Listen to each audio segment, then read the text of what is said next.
Vamos a hablar acerca de la hiponatremia. Diremos que la hiponatremia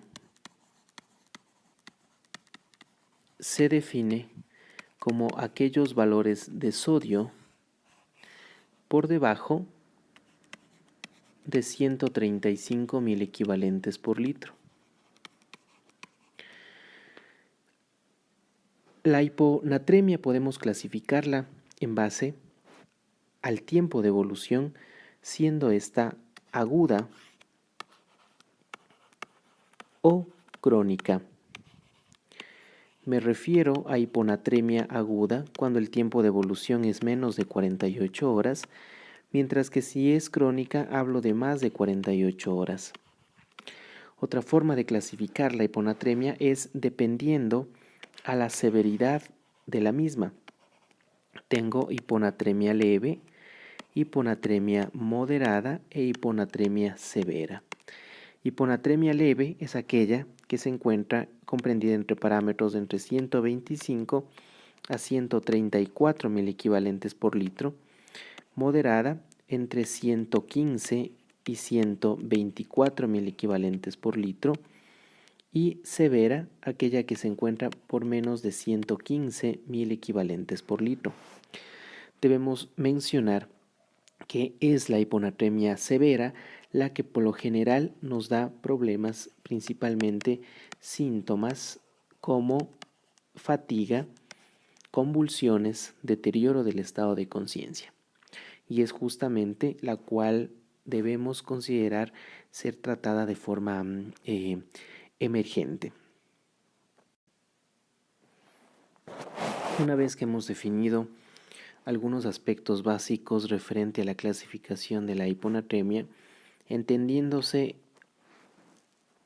un sodio normal en valores de entre 135 a 145 mil equivalentes por litro.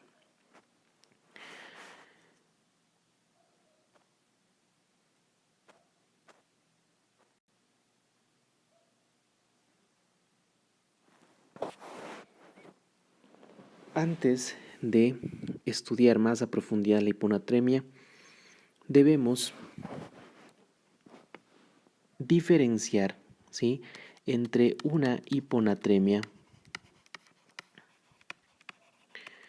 verdadera y una pseudohiponatremia. Son dos conceptos que deben estar muy claros. La diferencia entre una pseudohiponatremia y una hiponatremia verdadera radica principalmente en la osmolaridad. Entendiéndose para el cálculo de la osmolaridad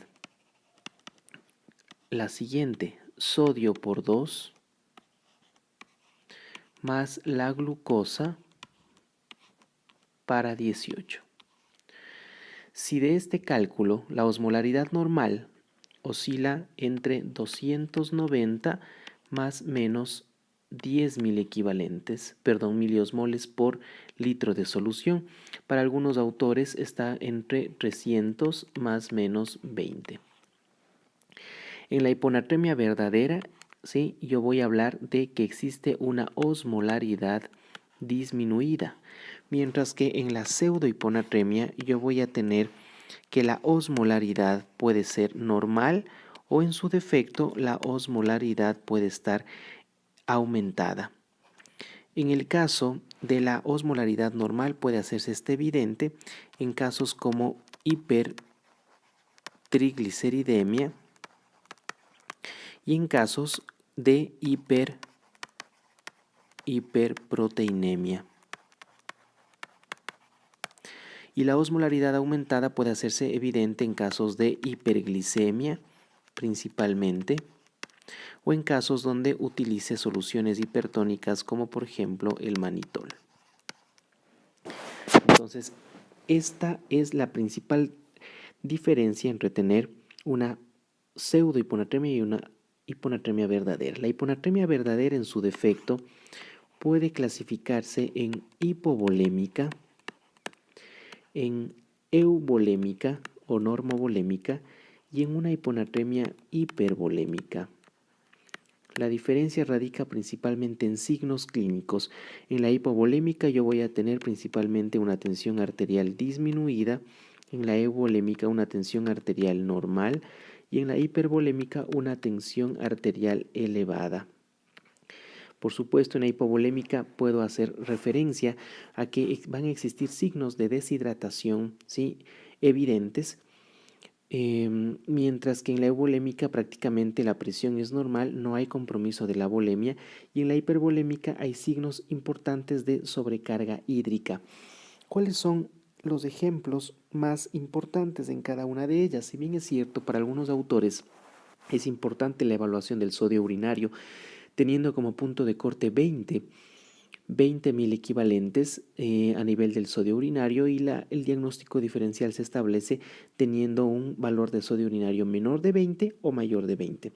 Para términos didácticos haremos, y ante la evaluación de que no siempre está presente o está disponible la accesibilidad al sodio urinario en el laboratorio, estableceremos de forma general los principales diagnósticos diferenciales.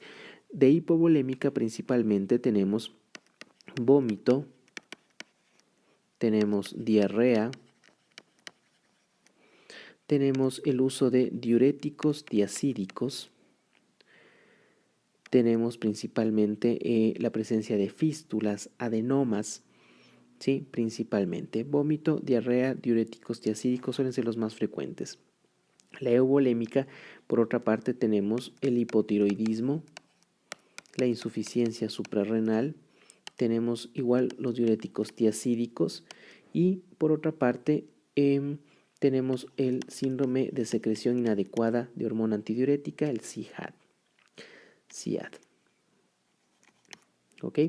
Y en la hipervolémica principalmente tenemos insuficiencia cardíaca, insuficiencia renal, insuficiencia hepática como los principales. ¿Ok? Entonces, esto haciendo una diferenciación o un diagnóstico diferencial entre las principales causas de hiponatremia. Realizada la primera aproximación referente al diagnóstico diferencial, nos interesa pasar al tratamiento de la hiponatremia como tal. Y en el tratamiento de la hiponatremia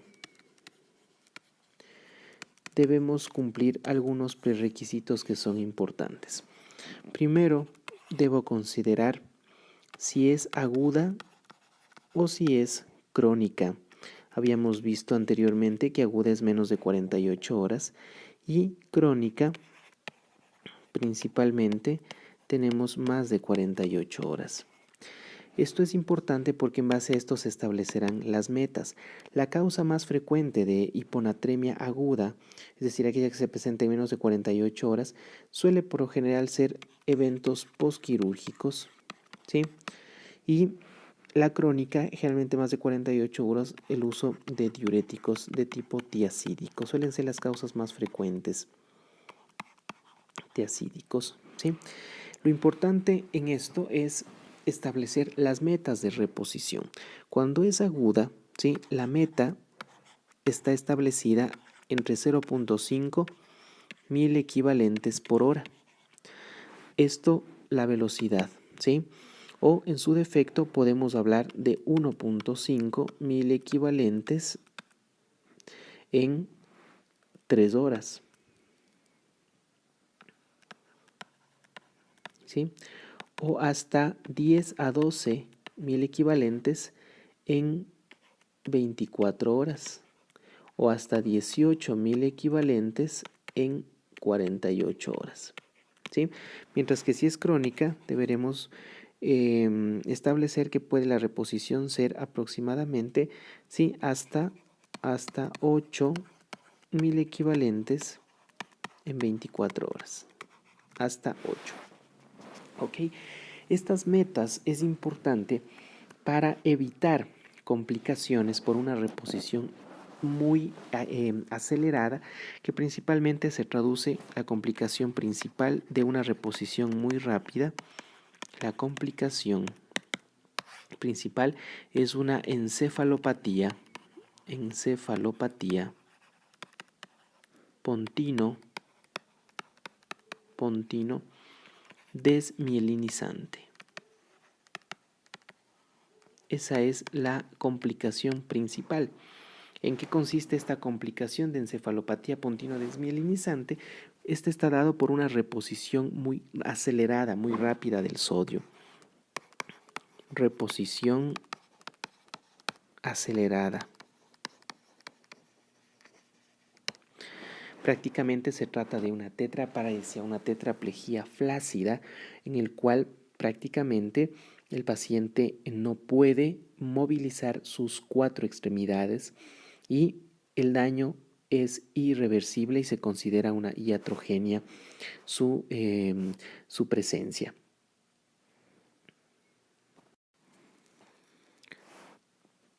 Para entender por qué la presencia de una encefalopatía pontino desmielinizante en el caso de una compensación muy acelerada, debemos recordar principalmente los conceptos de ósmosis en primer lugar, definiéndose como el paso del solvente desde un medio de menor concentración de soluto a un medio de mayor concentración de soluto. Es decir, si yo tengo en un espacio extracelular una cantidad X de soluto y en el espacio intracelular otra cantidad de soluto, siendo esta mayor, por ósmosis, ¿sí?, el paso de líquido va a ser en este caso del medio extracelular al medio intracelular, ¿sí?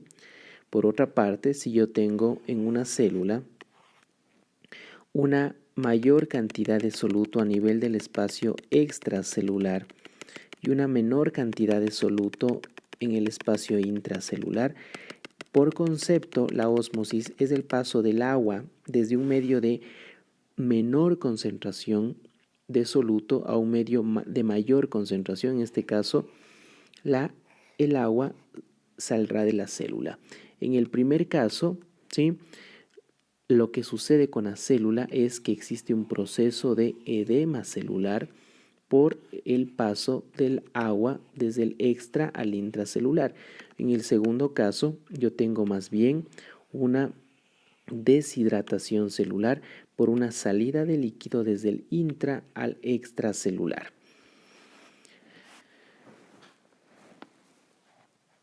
Debemos también recordar otro concepto que es básico, que hace referencia a presión osmótica. La presión osmótica no es otra cosa sino la fuerza necesaria para oponerse al fenómeno de ósmosis. En el caso de una hiponatremia, estamos haciendo estamos dando un ejemplo principalmente en lo que respecta al primer gráfico, ¿sí? En una hiponatremia nosotros vamos a tener una cantidad de sodio disminuida en el espacio extracelular.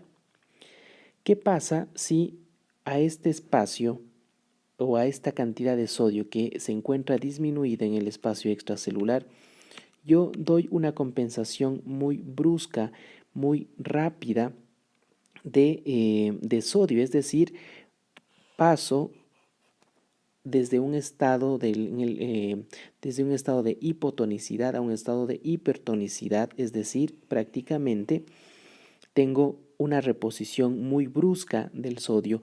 Esto por ósmosis hará que exista una salida de líquido desde el espacio intracelular al espacio extracelular, como se había mencionado anteriormente, y la consecuencia es una deshidratación celular. Una deshidratación celular. En este caso, esta deshidratación celular a nivel cerebral se ejemplifica como una encefalopatía pontino desmielinizante, que es la complicación más peligrosa es la complicación más peligrosa que puede hacerse evidente en una compensación muy rápida de el sodio.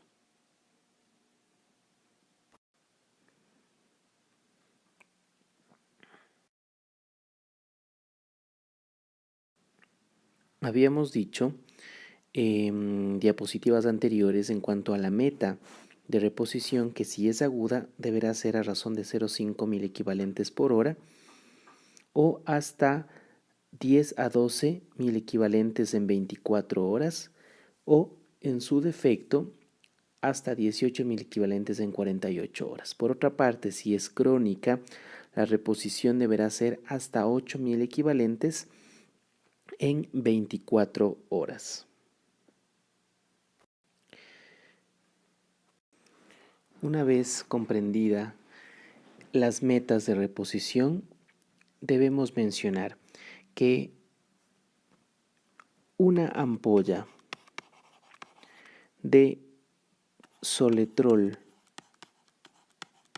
Na es igual a 34 mil equivalentes de sodio.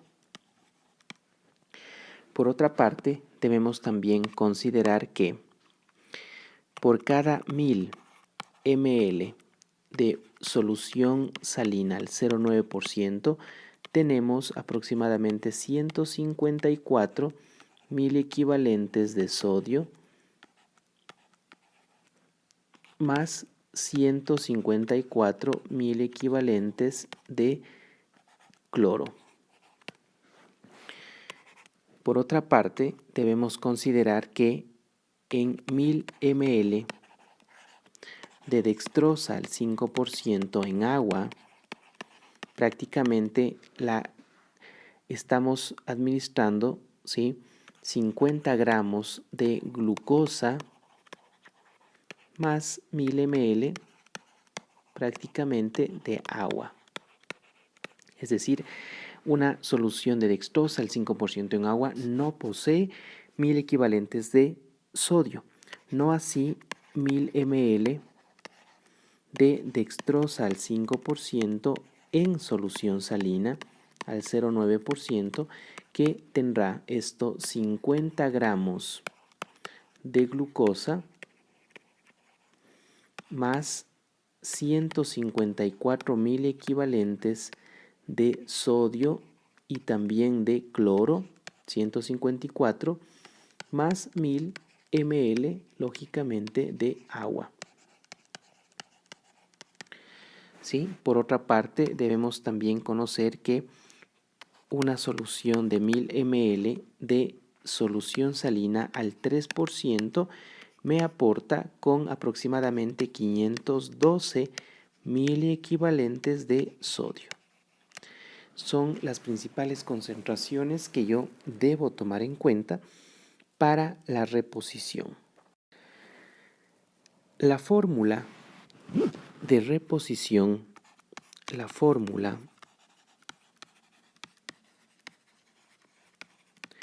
a considerarse es la fórmula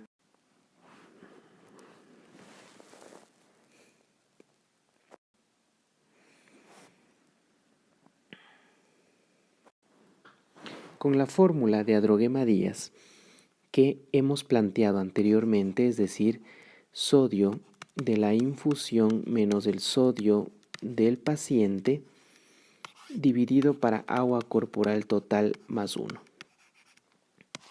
Con esta fórmula debo conocer que en el caso, vamos a poner un ejemplo de un individuo masculino de 70 kilos,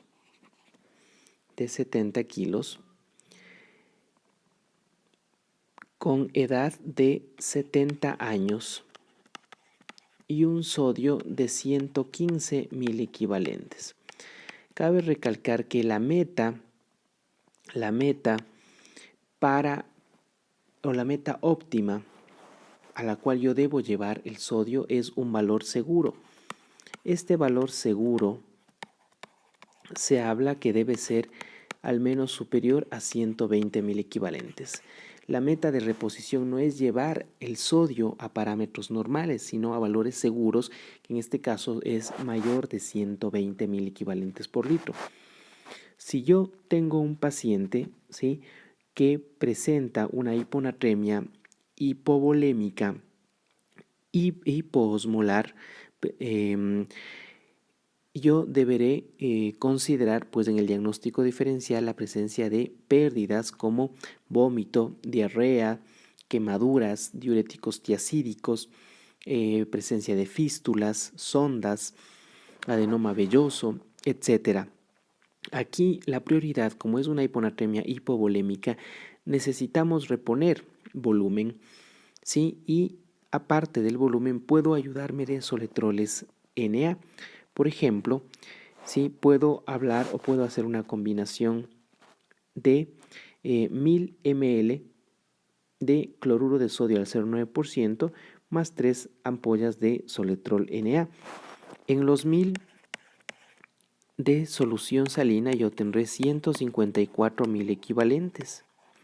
Si yo combino con 3 ampollas de soletrol Na, si digo que cada ampolla tiene 34.000 equivalentes, esto me da un cálculo aproximado de 34 por 3, ¿sí?, que en este caso son 102 miliequivalentes. Si a esto yo le sumo los 154 de los 1000 de solución salina al 0,9%, entonces el valor posterior al cálculo será en este caso de 256 miliequivalentes de sodio, que yo aportaría dando 1000 ml de solución al 0,9% más 3 ampollas de soletrol Na. Si yo aplico esto en la fórmula, diré que el sodio de la infusión en este caso será 256 menos el sodio del paciente, que tiene 115, dividido para agua corporal total, donde agua corporal total es el peso en kilos, en este caso 70, ¿sí?, por un coeficiente que, como dijimos, es un paciente de 70 años, es anciano, que el coeficiente en este caso será de 0,5 y más 1. En este caso, una vez realizado el cálculo, el resultado es,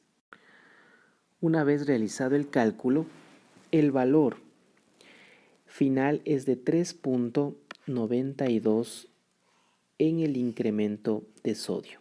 Quiere decir que el colocar una solución al 0,9%, 1000 ml, más las 3 ampollas de soletrol Na, permitirá un incremento del sodio en 3,92.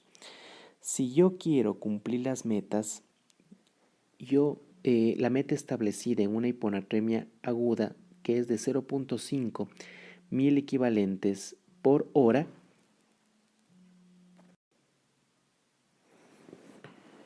prácticamente la reposición para cumplir la meta, en este caso de 0,5 mil equivalentes por hora, yo debo pasar prácticamente estos 1000 ml de solución salina al 0,9% más las 3 ampollas de soletrol Na en un tiempo aproximado. Si por cada hora debo pasar hasta 0,5, ¿sí?, en 2 horas sería prácticamente 1,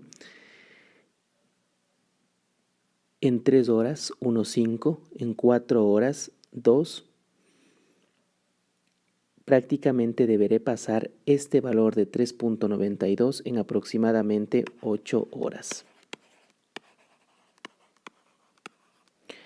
Es el tiempo en el cual yo debo o puedo aceptar como válido pasar estos 3,92 para evitar una encefalopatía pontino-desmielinizante. Quiere decir que posterior a estas 8 horas y partiendo de un sodio de 115, quiere decir que pasadas las 8 horas aproximadamente tendré un aumento de 3.92. Si redondeamos, ¿sí?, a 4.000 equivalentes, el control de sodio en las 8 horas estará bordeando aproximadamente los 119.000 equivalentes por litro. Como dijimos anteriormente, lo ideal aquí es llevar el sodio a valores seguros, que es en este caso un valor seguro, un valor superior a los 120.000 equivalentes por litro. Para complementar esta reposición deberé indicar que como el paciente estaba en un estado hipovolémico, es necesario el aporte de líquidos. Sin embargo, no todas las hiponatremias verdaderas se tratan de la misma manera. En el caso de una hiponatremia principalmente hipervolémica, la restricción hídrica será suficiente como para mejorar la concentración de sodio, puesto que como son pacientes con sobrecarga hídrica, tal es el caso de un paciente con insuficiencia renal, insuficiencia hepática, insuficiencia cardíaca, realmente el volumen que yo debo aportar en ellos deberá ser menor, por lo tanto la concentración deberá ser mucho mayor.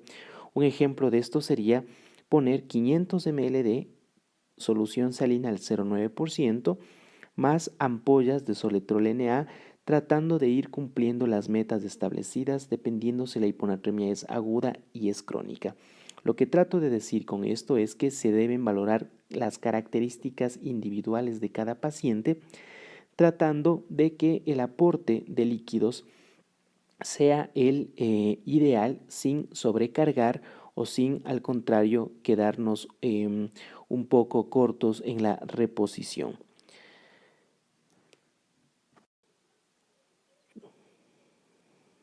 Un ejemplo, en el caso de un paciente con un peso de 60 kilos, paciente femenina, con un cuadro de insuficiencia renal crónica, que tiene 50 años.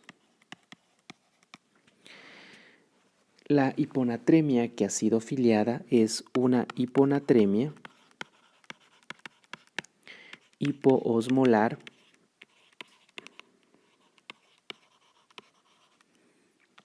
hipervolémica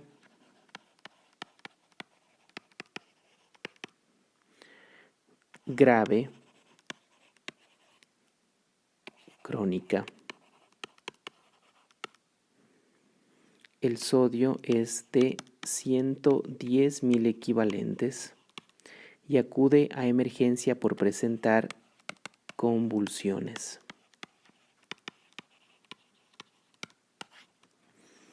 En este caso, yo debo entender que el estado de hipervolemia prácticamente establece un estado de sobrecarga hídrica en el cual yo no puedo usar muchos líquidos en esta paciente, partiendo de la fórmula de Adroguema Díaz, que es sodio de la infusión menos el sodio del paciente para agua corporal total más 1. En este caso haré una reposición únicamente con 500 ml de solución salina al 0,9% más 2 ampollas de Soletrol Na. Si 1000 ml de solución salina al 0,9% tiene 154, 500 tendrá 77, y si cada ampolla de Soletrol Na tiene 34, 2 tendrá en este caso 68. Si sumo estas dos, el valor total en este caso será de 145 mil equivalentes que me aporta el dejar 500 de solución con 2 ampollas de Soletrol Na. Este 145 se traduce en el sodio de la infusión y el sodio del paciente que tenemos. Sodio de la infusión en este caso sería 145 y el sodio del paciente que en este caso nosotros tenemos que es de 110. Agua corporal total, que es igual al peso en kilos, que en este caso es de 60 kilos por un coeficiente que, por tratarse de una paciente joven, ¿sí? El punto de corte para adulto mayor es 65. Menos de 65 podemos decir que es un paciente a un adulto joven, un adulto. Vamos a establecer en este caso paciente femenina, joven. Estamos hablando de un coeficiente de 0.5, ¿sí? Y a esto agua corporal total y le vamos a sumar el 1. El resultado, una vez aplicada la fórmula, es el siguiente. Una vez aplicada la fórmula de Adroguema-Díaz en el cálculo anterior, el valor de incremento en el sodio es de 1.13 miliequivalentes por litro. Si yo tengo un sodio inicial en el paciente, sodio inicial de 110, diré que con esta infusión de 500 ml de solución al 0,9% más 2 ampollas de Soletrol Na, aproximadamente yo aumentaré a un 111.3 aproximadamente. Esto deberá ser infundido, según las metas, en al menos, si por 0,5 mil equivalentes por hora es el tope, en este caso, para subir 1.13 y para pasarlo con seguridad, deberá ser pasado en al menos 2.5 horas.